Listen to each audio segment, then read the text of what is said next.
کیسا رہا 34ویں national games کی اسٹینڈرڈز کیسے تھے؟ جب میں کوئٹہ گیا تو وہاں پہ کوئٹہ والوں نے کافی اچھی تیاریاں کی ہوئی تھی، اور مجھے اچھا لگا کہ کوئٹہ میں بھی اسپورٹس کو دوبارہ سے مطلب ریوائیو کیا جا رہا ہے، اور یہ ایک بہت اچھا قدم تھا۔ کوئٹہ کو موقع دینا ضروری تھا، کیونکہ کوئٹہ میں آپ کو پتہ ہے کہ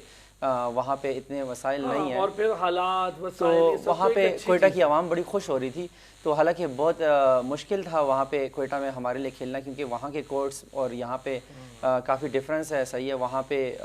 بہت ساری چیزیں ہمیں پرابلمز آ رہی تھی، لیکن ہم نے کیونکہ ہم چاہتے تھے کہ اسکواش اور باقی گیمز پروموشن ہو، تو ہم نے وہ سب چیزیں چھوڑ کے اسپورٹس کے لیے کتنی ٹیم گئی فنان وہاں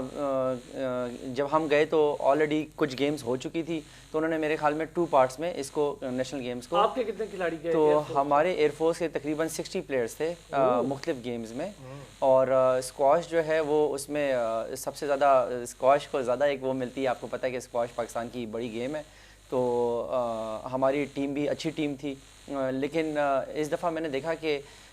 جب میں نیشنل گیمز کھیلتا تھا اس سے پہلے، تو ہم کافی چھوٹے چھوٹے بچے جو ہیں مطلب ٹیم کا حصہ ہوتے تھے، تو اس دفعہ صرف ایک مجھے یہ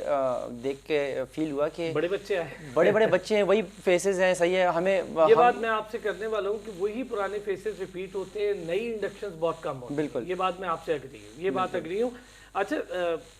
سعدیہ، آپ